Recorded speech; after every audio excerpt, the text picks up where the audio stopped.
Mormon Mental Health Podcast is a production of the Open Stories Foundation and relies on donations from its listeners like you.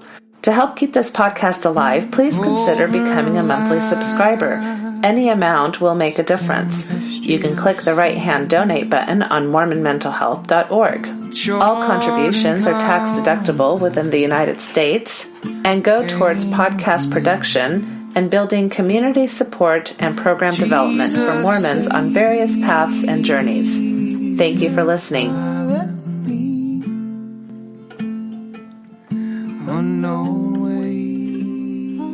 Hello, welcome to another episode of Mormon Mental Health Podcast. We are here with Dr. Tyler Lefevor, and we're going to be talking about his research on the intersection of religion, sexuality, gender, and health. I just want, first, before we dive right in, I want to give a shout out to all folks who are supporting, listening, and donating.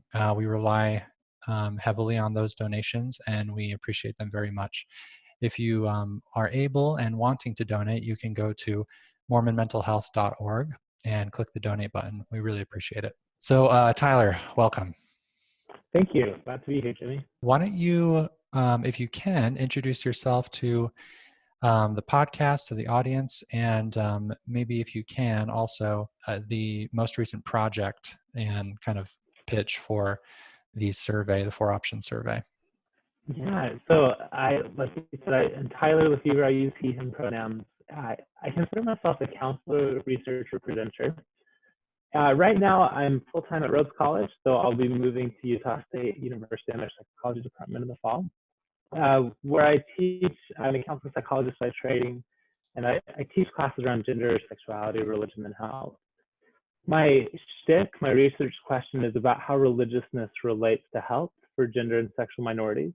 I've done a handful of studies and want to share a little bit of what I've found, both broadly and then perhaps leave you with some teasers about sexual minority Mormons and some work I've done there.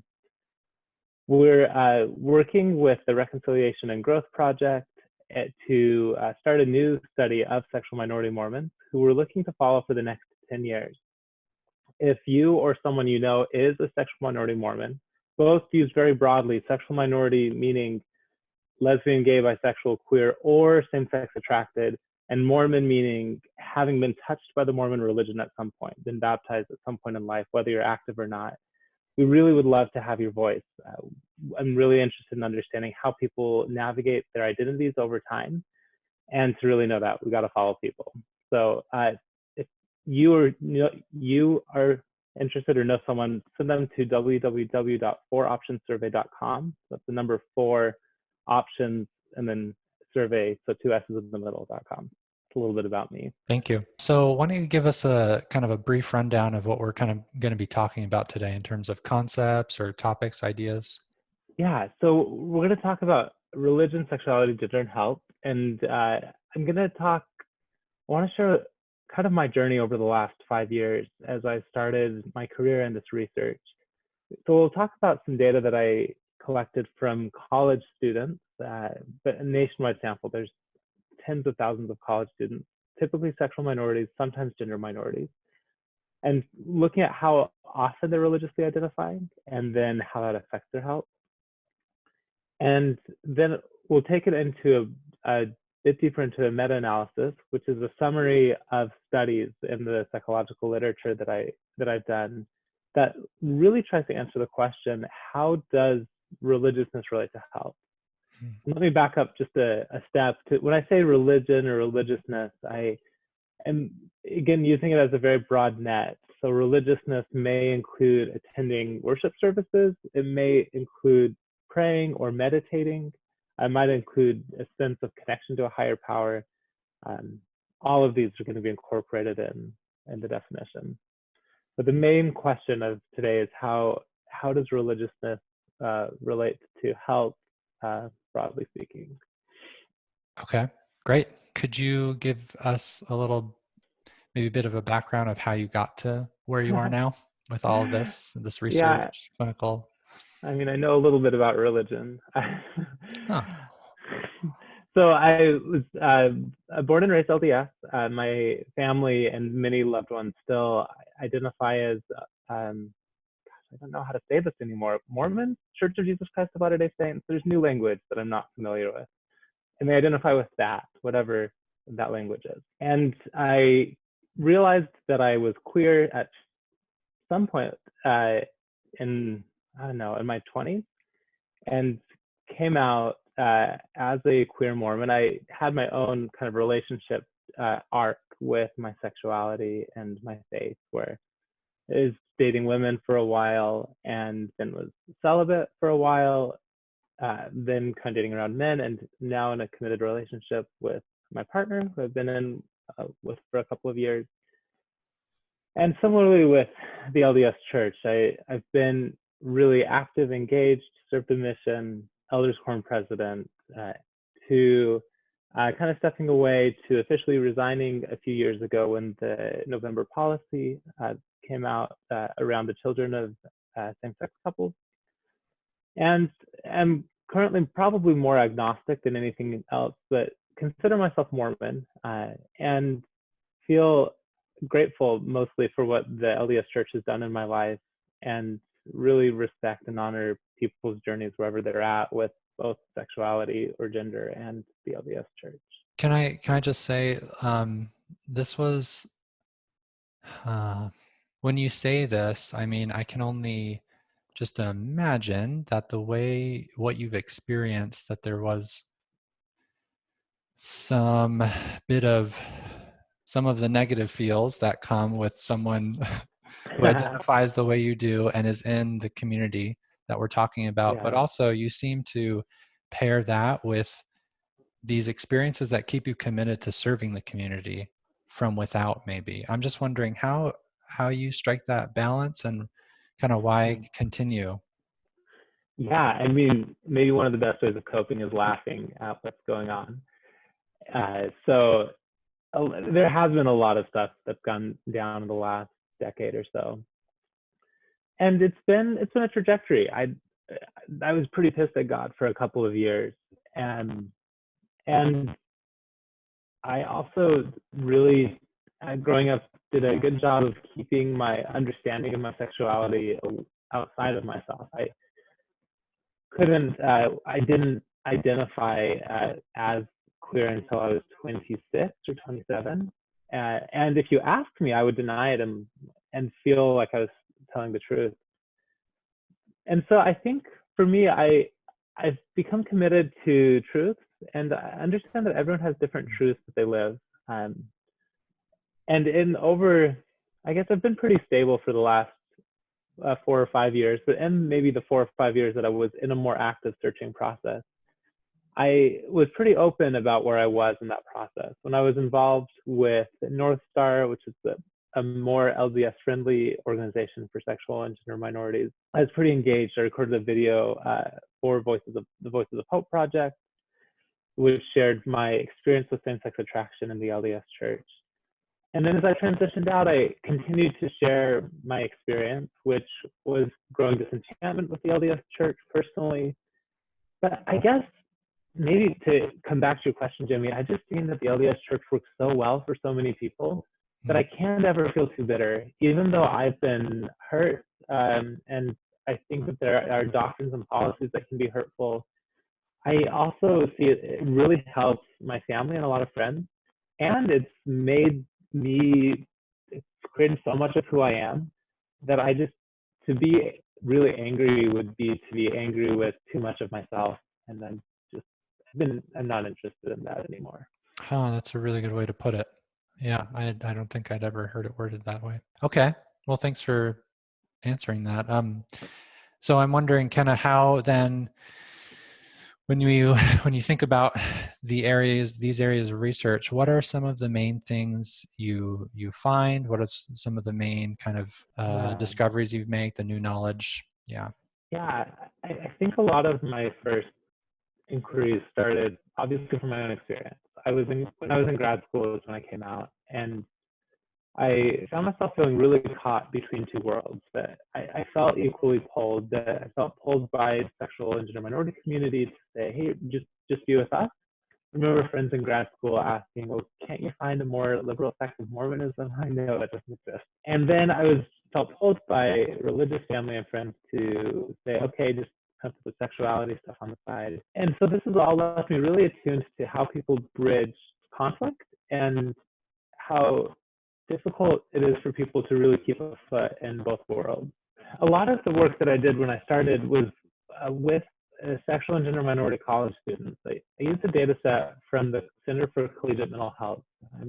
It's probably, I think it's a consortium of over 500 counseling centers at colleges and universities, where when students come in to get therapy, they also fill out these intake questionnaires that ask them a variety of questions. So I got access to this data, and I was really interested to understand how often are sexual minorities identifying with religion compared to heterosexual individuals, and how does it function differently for them? So my first few projects looked at that. From the research that we have from the Pew Center for Religious Studies, we know that about 2/3 of Americans tend to identify as religious of some sort. And in these data that I looked at, it was about 2/3 of heterosexual college students who also identified as religious. Whether or not they attended was beside the point. When we looked at the sexual minorities, we found it was about half of that. So about 1/3 of sexual minorities ended up identifying as religious, which I don't know. I think I saw two messages in that. I saw there's a huge disparity here, right? It's about half, so something's going on in a broader sense. Many sexual minorities, or actually most, if we're down to 1/3, are leaving religion. And then I also became really interested in the third. That means that 1/3 of sexual minorities are religiously affiliated, which is not the narrative that's being painted by the LGBTQ community. So I started to wonder, who are these people and how is it that they stay engaged? And then why is it that these people leave? Because there were so many variables in the data, I also looked at how these identities affected people's health. I was able to ask the question of whether people in therapy as sexual and gender minorities went into therapy, if they recovered faster, whether they were based on whether they were religious or not. Does that framing make sense? Mm-hmm. Yeah.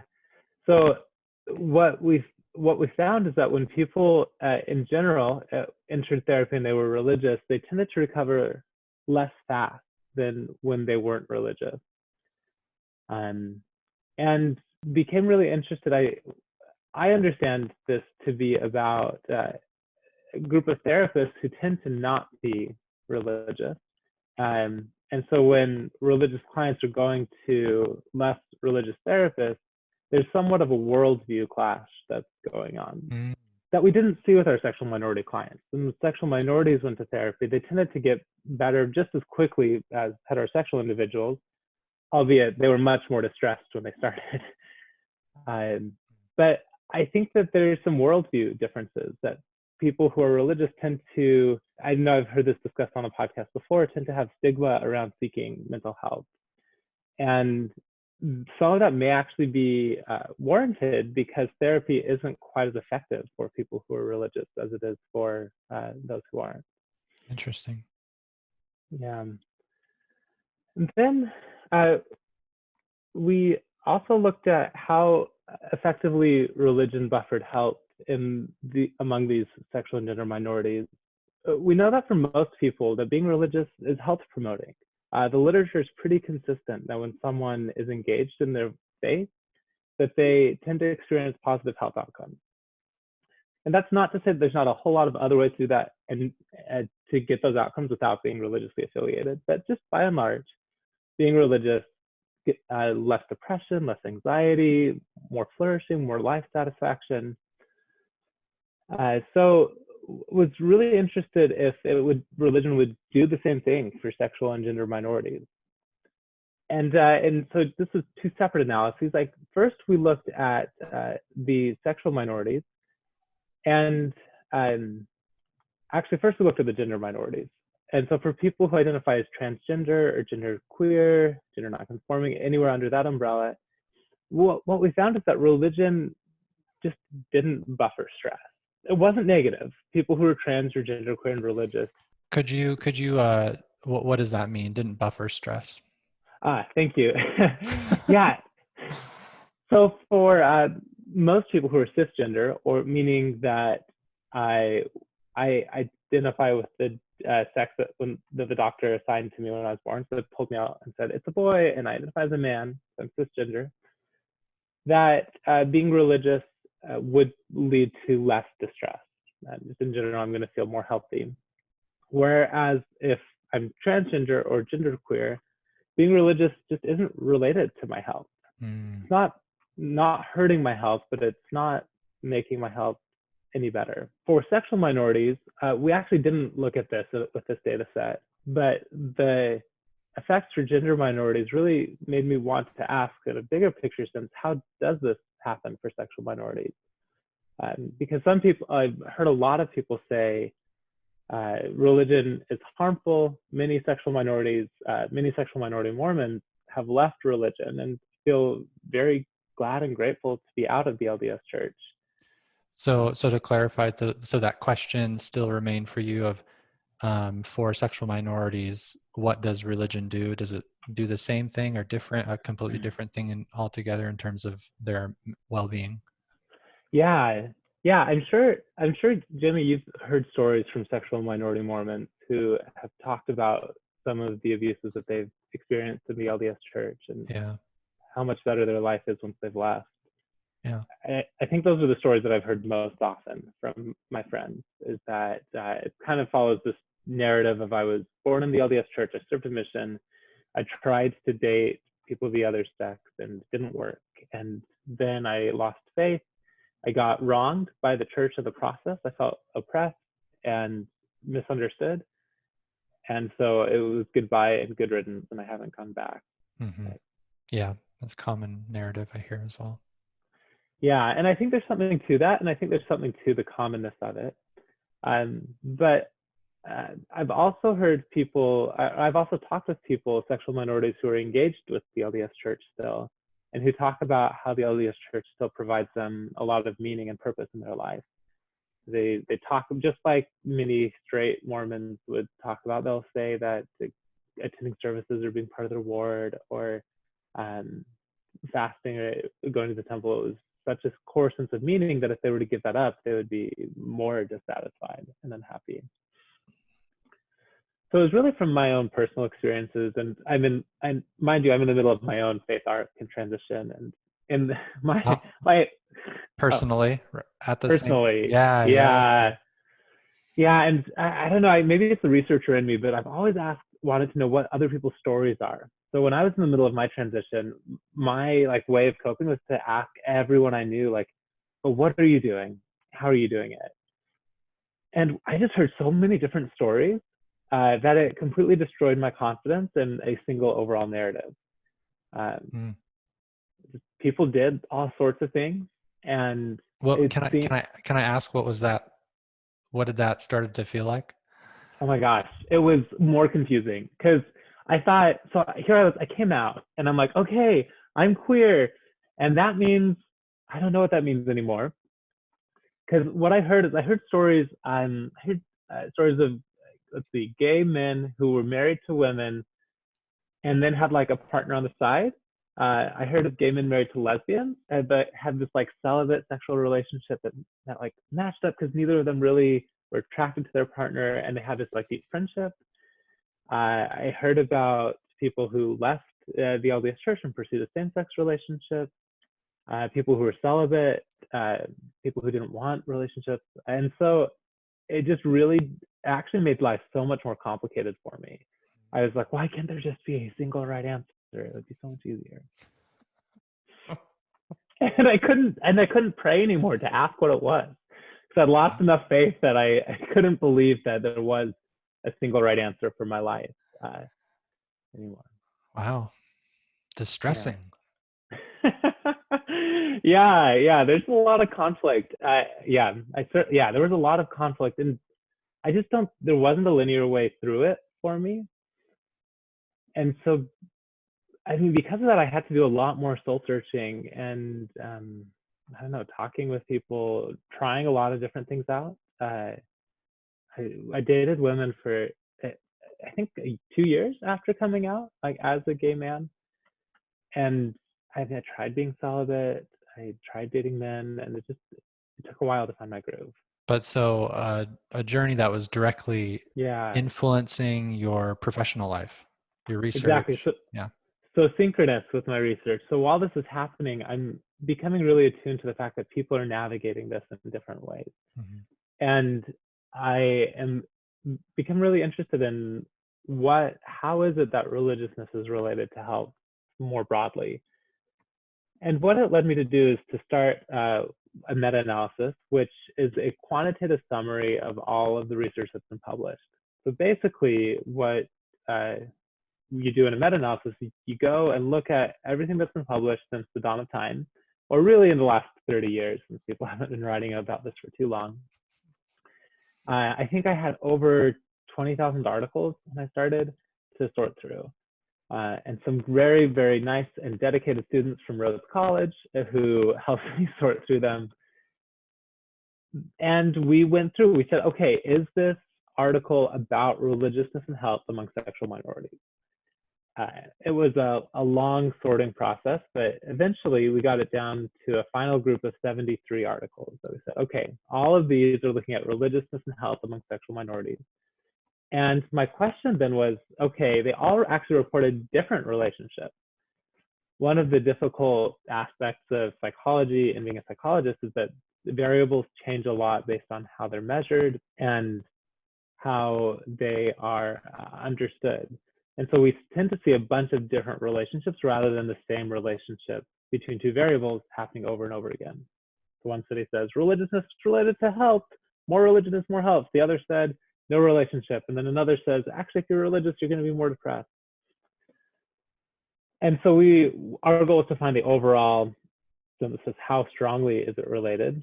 And what we found from the 73 studies and over 40,000 participants is that there was a very, very, very, very small but positive relationship between religiousness and health among sexual minorities. And this was about half the size that it is for heterosexual individuals. So half the size? Oh. Yeah, I know that's more statistical jargon, but I guess in practical terms, it would mean that religion is half as helpful in helping people be happy and healthy for sexual minorities than it is for heterosexual individuals. Okay, that makes sense. Yeah, so still helpful. It's still in like the helpful range, but not quite as helpful. And then we also kind of wanted to know if it was different for different people. Like, for example, as you get older, does religion tend to make you healthier? Or if you're a woman, or if you're white or a person of color, found out it didn't matter too much. As people got older, religion tended to become more important to them and more health promoting for sexual minorities, all of this. And the last major finding that I want to highlight from this meta-analysis is that we looked at a bunch of different ways of what religion meant to people, right? Because we said there are at least 6 different ways. So I can be religious, I can affiliate, I can say I'm Mormon. In that sense, I'm very religious. We can talk about religion as activity. So how often do you go to church or synagogue or mosque? I can talk about it in like private ways, in terms of prayer or scripture study. I can talk about religiousness as a simple spirituality, the sense of higher connection to the divine or a higher power. I can think about it in terms of cognition or belief, like do you believe the thing? And finally, you can also think about it in terms of intrinsic religiousness. How much of your world is made up of religious people and religious ideas? And we just kind of asked for sexual minorities, do these different types of religiousness relate to health differently? We thought, well, maybe like going to services isn't going to be healthy, but like spirituality might be. And that's actually more or less what we found, was that when we looked at like going to churches or places of worship, there wasn't any relationship. It didn't make people more or less healthy for sexual minorities to go to services. But when they had a strong sense of spirituality, they tended to be healthier than sexual minorities who didn't have a strong sense of spirituality. And finally, if they had a strong sense of belief, they also tended to be healthier than sexual minorities who didn't. Huh. Were you able to determine, or like, did it matter what kinds of religious organizations these folks were? I know it probably did, but we we couldn't look. The studies didn't give us enough information to find that. Okay, but the significance of that finding still pulled through, or at least you still found that was more significant, a sense of spiritualness than attending. Yeah, and what seemed particularly noteworthy is that spirituality is very clearly and positively related to health.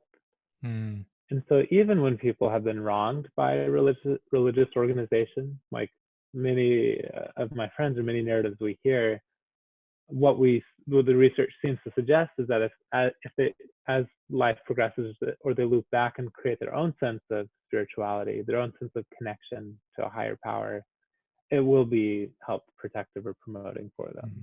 Yeah, I see. Yeah. So I'm wondering if you can start to talk about kind of what this then means on more of a community level, or even like a relationship level. Yeah, I think, Jimmy, you're going to need to redirect me. I'm about to go down a rabbit hole. But I think, because I think the first thing that it means is there was a lot of variation in studies, in like these big studies that have been done, which suggests that people have to do a lot of different things. And that's the first message that I think is important for communities to hear, is that there isn't a right way.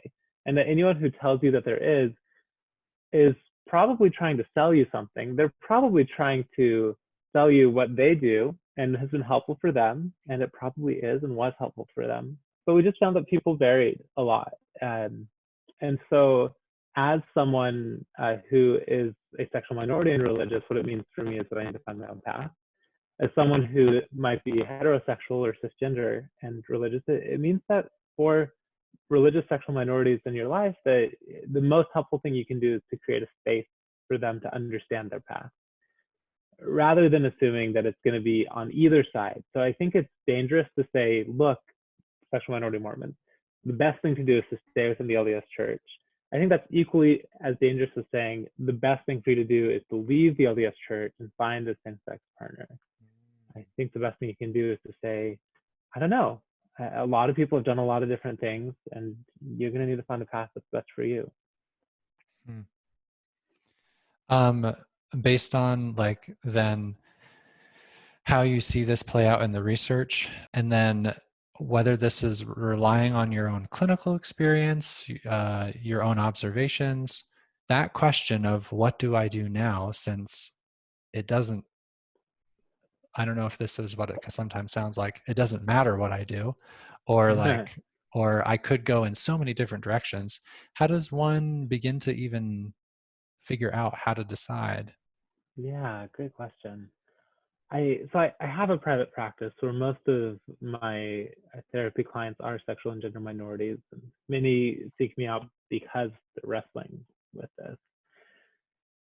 And what I tell my clients is that what matters is that you're engaged, because it actually does matter to you what you do. So I think while there might not be a right answer for people, I'm a pretty strong believer that there's a right answer for you.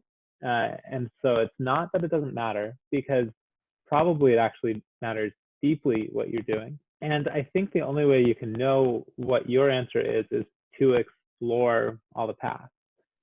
And so when I have clients, I tend to look for ways that they're stuck in their thinking, depending kind of where they're at in their journey. I'll try and loosen up their thinking to help them to see, like, could this work or could this work?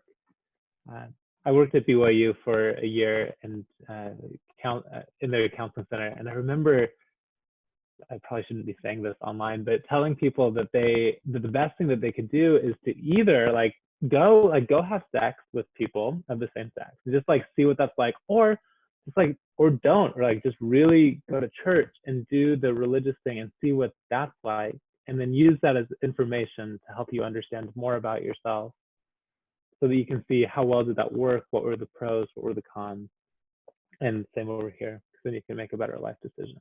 And are you saying like you would do it a little bit differently now, or was that kind No, of what you were getting at? Like there's these multiple paths and you got to figure this out. yeah, I'm saying BYU probably wouldn't have been happy with me doing that with their students while I was there.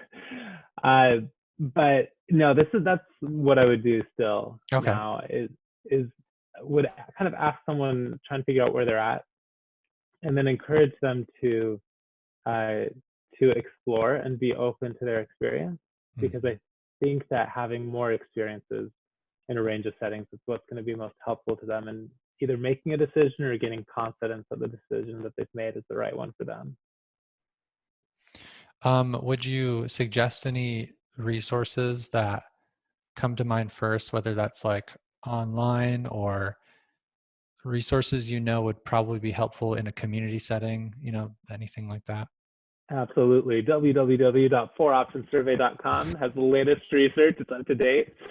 But besides that, there are some really good community organizations within an LDS context that I think would be important for people to plug into. So if you're living in Utah, maybe parts of Idaho and maybe Arizona, Encircle has the Encircle House is a clearinghouse of resources for sexual minority Mormons and their families. I think that's a great place to start. Encircle, also, ENCIRCLE. Thanks, Jimmy. Yeah. There are also two somewhat opposed organizations, or they have slightly different missions that I think would be important to explore both of them. And they're North Star and Affirmation. I mentioned North Star earlier, which is the more conservative organization. Its mission and values align with the LDS Church and finding ways for sexual minorities to accept and express their sexuality within the guidelines of the prophet. And then Affirmation is committed to helping people regardless of where their journey takes them. And there are people in Affirmation, sexual minority Mormons, who are tied to the LDS Church and participate in both, but tends to attract sexual minority Mormons for whom the LDS Church is a significant part of their lives, but maybe in a less formal capacity. Both groups have annual conferences. We'll have family home evening groups or group meetings. And I think it would be an important place for people to go to talk to other people and meet other people and hear their stories. Yeah. Then a whole host of other websites, mormonsandgays.org, Church, LDS Church has got some stuff on there. What's it called? Oh no, I think it's Gay Mormon Stories, is a podcast. The Far Between Project by Kendall Wilcox has a lot of stories of people, as does Voices of Hope. Talk about multiple ways of doing things, right? Yeah, Far Between is all about multiple ways. Voices of Hope is still mostly one way.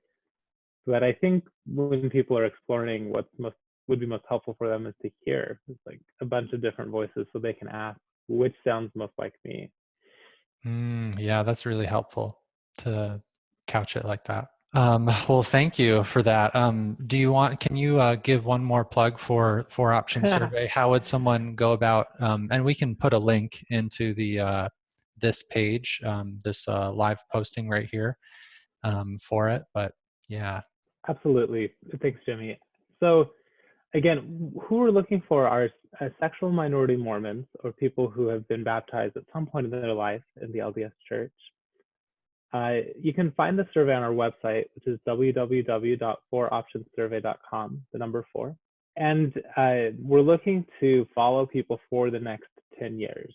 So trying to get a big group of people right now so that we can follow you for the next 10 years and understand where your life takes you, so that we can give better guidance to people in 10 years who are asking, what do I do with all of this? Great. Okay, so and like I said, I'll go ahead and post a link at the comments of this this posting. Thank you so much, Dr. Tyler Lefevor, for being here on an episode of my the pleasure. Mental Health Podcast. Thank you all for tuning in, for listening, and see you next time. Have a good day. Thanks for joining us today on Mormon Mental Health Podcast. If you enjoyed this episode, please help us and become a monthly subscriber at mormonmentalhealth.org. The goals of this podcast include education, advocacy, and the mental health and general well-being of Mormons and their families. We can't further this work without your support. Music for this episode was provided by the Lower Lights. Over life's tempestuous sea, chart and compass came from thee. Jesus, Savior, pilot me. Unknown ways before me roll, hiding rock and treacherous show. Chart and compass came from thee. Jesus, Savior, pilot me.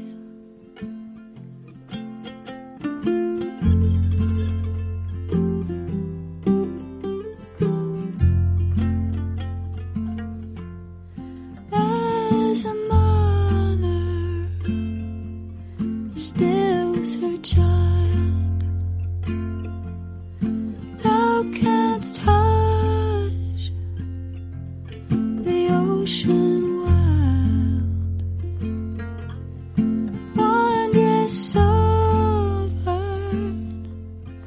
of the sea. Jesus, Savior,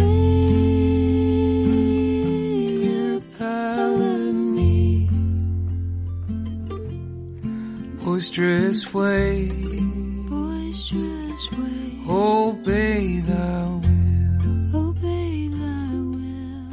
When thou sayest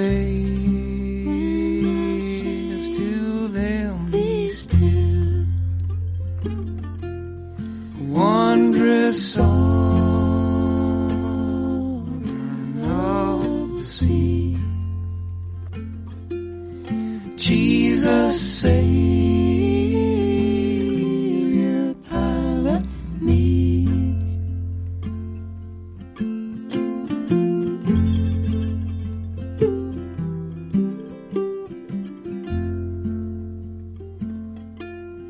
When at last I near the shore, and the fearful breakers roar, may I hear thee say to me, fear not, I will pilot thee. Twixt me and the peaceful rest, then while